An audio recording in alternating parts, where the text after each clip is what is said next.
Hi guys, welcome to another episode of It's Your Kitchen.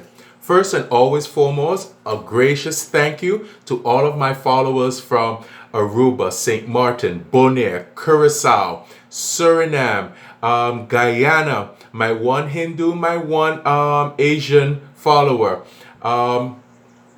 Sorry. Miami, Florida, Memphis, Tennessee, Arkansas, Ohio, Oregon, Connecticut, Rhode Island, Delaware, Mexico. Hey, Mexico. All right. As well as the Netherlands and England. If I do miss one, please forgive me, guys, but I always want you to know you're always here with me and we're always in the kitchen. All right. Also, don't forget to hit the subscribe button and the notification bell. So every time I come up with a new recipe, you'll be the first to know. All right, guys. And a very, very, very important thing I must say, and I'm excited to share with you, I have reached over 500 of all my followers, likes, over 500. If I'm not mistaken, I think it's 520. I know it doesn't seem a lot to some people, but for me, it does mean a lot because I know that you're here and you're cooking away with me. All right? Don't look at this. I'm trying again something, If you hear a little bell, that's my little daughter Imani, a Chihuahua. She's in the living room area. I have a bell on her, so I always would know where she's at. All right, guys. Well, to begin today, be making a very, very simple dish. We're going to be using the oven for this dish. All right. It might seem for you guys something, oh, I can do that. Sure, everyone should and everyone could. All right. I'm going to show you my version of how I do it. It's basically, we call it here on the island, either baked chicken or roast chicken. All right. But I do it a little differently. I put in a little bit more, little elbow grease. All right.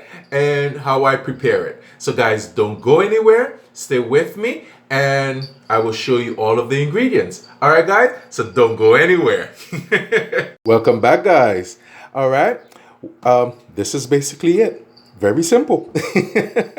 All right. What I have here first is about 4 to 5 medium sized potatoes. I have left the skin on. I know some people doesn't like it, so if you don't, you can take the skin off. But I left the skin on. Give it a good wash over the faucet to get all of the dirt and everything off of that. Then I just cut it up. I have it now in some water for it not to start doing the browning parts. I don't want it to start darkening up on me. So I have it in some cold water right now. All right. So again, it's about 4 to 5 small to medium sized potatoes. If you like, you can place in some celery. Also, you can use celery, some carrots, broccoli, whatever vegetables you like. All right. Now in here, my trusty little dish here. Getting a little closer for you. All right, you can see all of my little herbs what I'm going to be using. I have here a 1/4 teaspoon of ground black pepper, a 1/2 teaspoon of Himalayan pink salt. If you don't have that, guys, don't worry. You can use either sea salt or if you have regular table salt, you can use that as well. All right. I also have here 2 teaspoons of paprika, smoked paprika. I have here 1 teaspoon of onion powder, not salt, but onion powder. I have here 1 teaspoon of dried thyme and 1 teaspoon of garlic herb. Garlic herb. If you don't have that, if you have garlic powder, go ahead and use that. But remember, this is the only salt you'll use. So no onion salt and no garlic salt. All right. So again, a 1/4 teaspoon of ground black pepper, a 1/2 teaspoon of salt, 2 teaspoons of paprika, 1 teaspoon of onion powder, 1 teaspoon of dry thyme, and 1 teaspoon of garlic powder of garlic herb. All right. And of course, the star of the show, the chicken. All right. Now, what I did with this chicken, a lot of people say don't do it, but you know, we in the Caribbean, we need to clean our poultry, our chicken. All right. So I did clean it up. I sprinkled some salt all over it. Then I put with a toothpick, I poke holes all around every part of this chicken. Now, the reason why I do that is because to release all of the water content out of the chicken. And I place this overnight in the refrigerator on the bottom shelf, all the way on the bottom.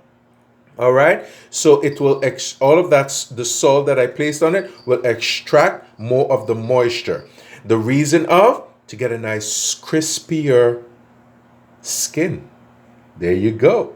All right. So guys, I'm going to show you what I do with my roasted or baked chicken. All right. So stay tuned. Oh, also forgot, guys.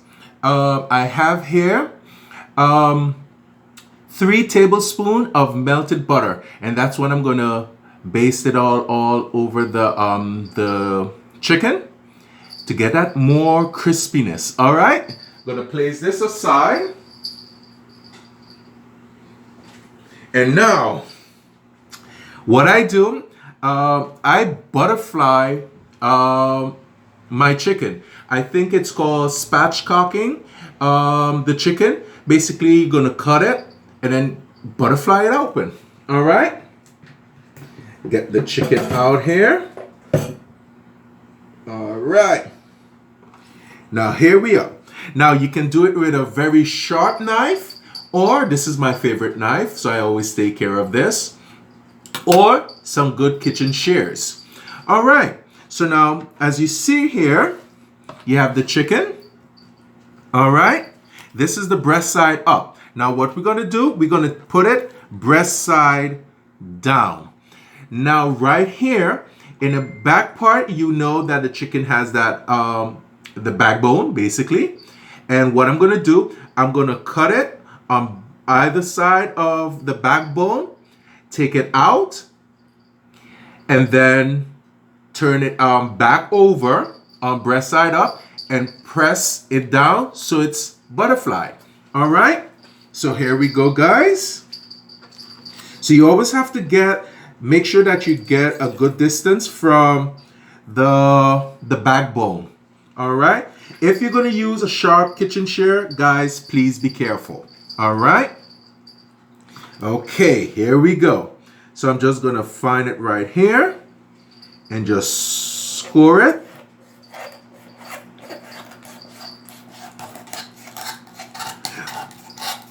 Again, it gives a little elbow grease, but guys, the cooking time for the chicken in the oven is it's much better. So I know that you're going to be hitting some bone. That's why sometimes a good sharp kitchen knife or the kitchen shear, so you could just cut away. All right. So I got that there. Yeah, come on. Little elbow grease, guys. Okay. All right. So I got that part. So just gonna now turn the chicken so I can go on the opposite side and cut that off. Cut that out, sorry. Once you get a good snap down, it's easy breezy. All right. And there you go. Oops. Almost cut myself. No, just joking. All right. And get this part off. Now, this part here, a lot of my American friends, what they do, they would use this part to do maybe a chicken stock. Or if you want to do like a quick chicken soup, you know, or you can just discard it. All right. Finish now with the knife. So now this is what you have from the chicken. All right. So now we're going to place it breast side up. Because how I cut it, I don't really need to press down but sometimes you would need to have to like break the bone and go down so you can flatten it out. All right. So now, before I turn the wing part inwards, I'm going to grab my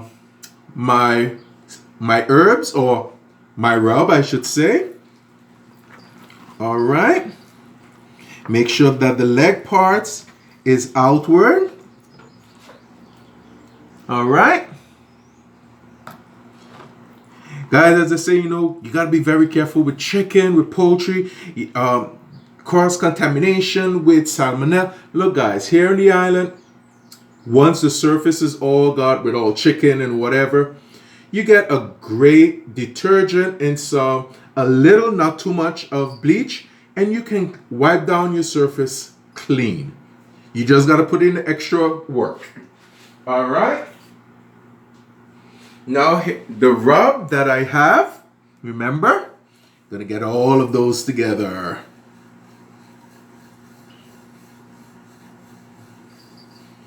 All right. And now just gonna sprinkle it on. Now, I'll just go at it. Take half for the top. Get a good, nice rub on that. And we're going to do inside as well. Guys, trust me, the first time I did this, I'm like, ooh, okay.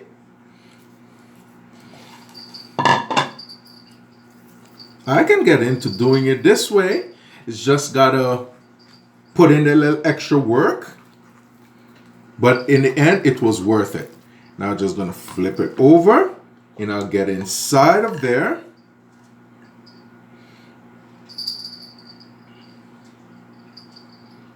Okay. Give it a nice rub. That's why it's called a rub. All right. Try your best, honestly, not to break the skin. You want to try to keep that intact as much as possible. All right.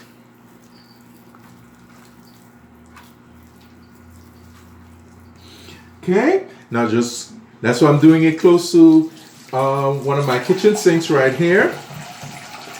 So now I'm gonna wash my hands pretty good because the next step is for the potatoes.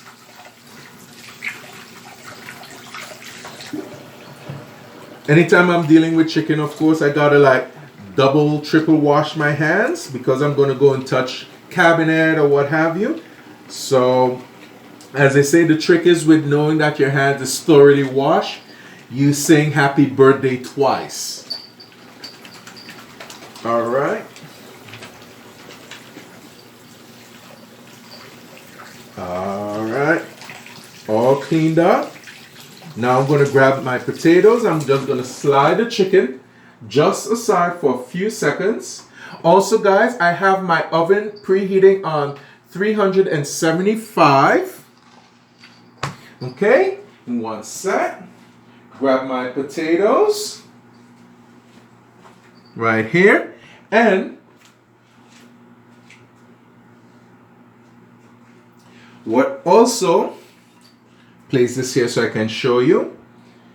I have a glass oven Pyrex, and inside I placed a cookie cooling sheet rack.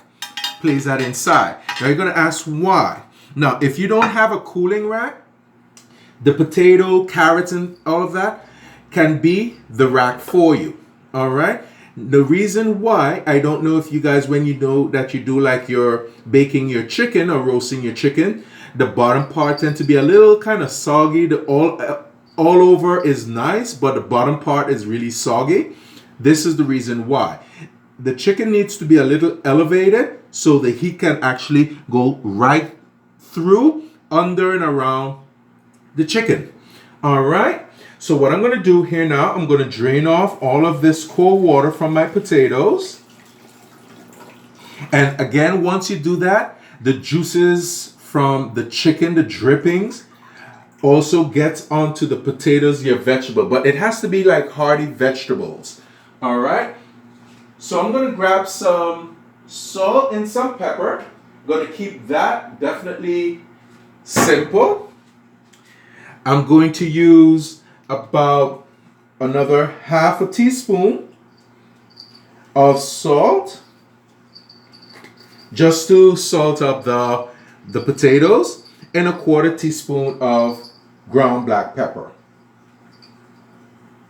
All right, and that's it for that one. Alrighty then. Now I think what I want to just give it a little oomph. I'm going to be using half a teaspoon of Italian seasoning on my potatoes. Hey, why not? Now the Italian season has like the basil, the oregano, you know, a bit of each type of herb. All right. So, and there I go. So I'm just going to mix these all up together.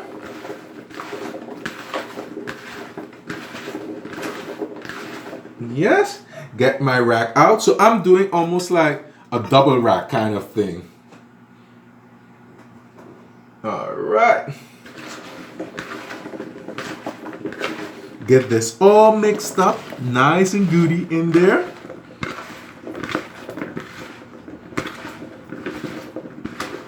Now again, as I said, you can use any type of vegetable, but it needs to be like hearty root vegetables such as potatoes, carrots.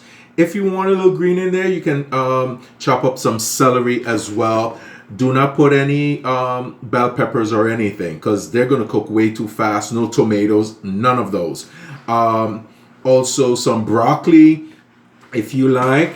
If you have any Brussels sprouts also, because you're doing like 2 dishes in one at this moment. All right.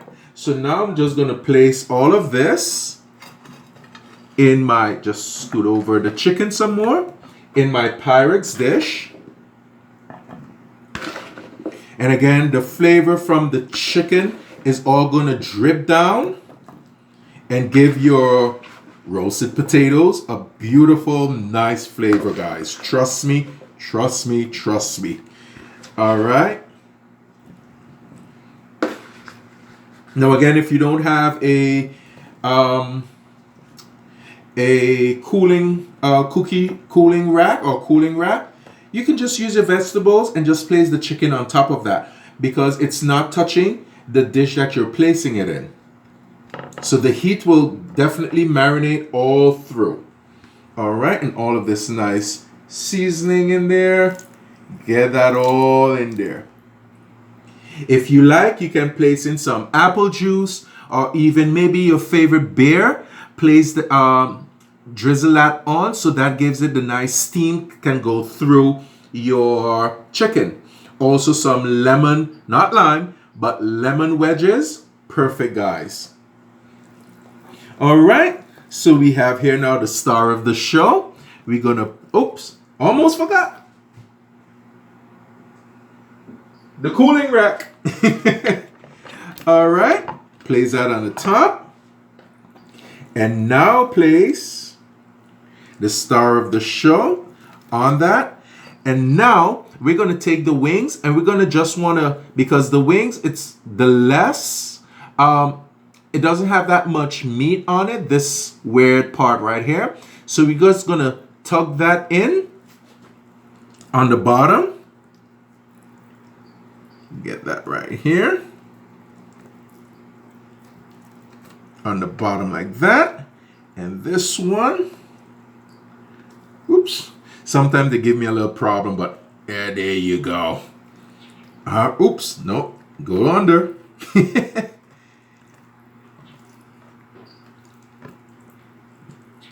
There we go. You're under as well. Perfect. Make sure that, yes. Oh, come on. You just want to keep coming out. You're going to go under there. All right. Okay. And guys, and last but not least, remember that melted butter? Now, because I did not take out my my basting brush, I'm just going to drizzle the butter right over the chicken. You can also use some olive oil if you like. All right. Now, got to do my double wash and sing happy birthday twice in my head. Now, the paprika is going to give that chicken such a great flavor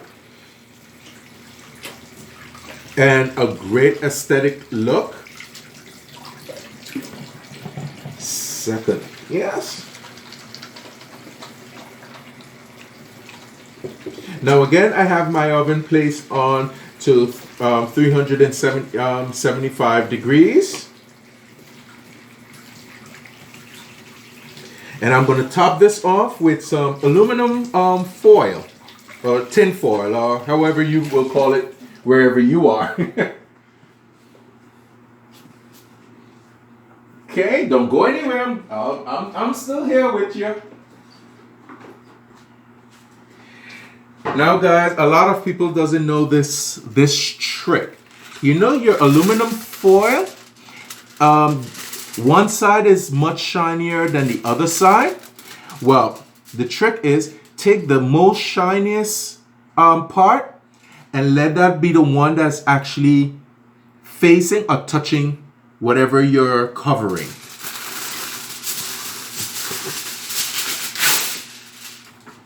Okay, see? Yeah, it's this side. So then, just gonna cover this like this. And we're gonna go place this in our oven. This should take about 35 to maybe 40 minutes.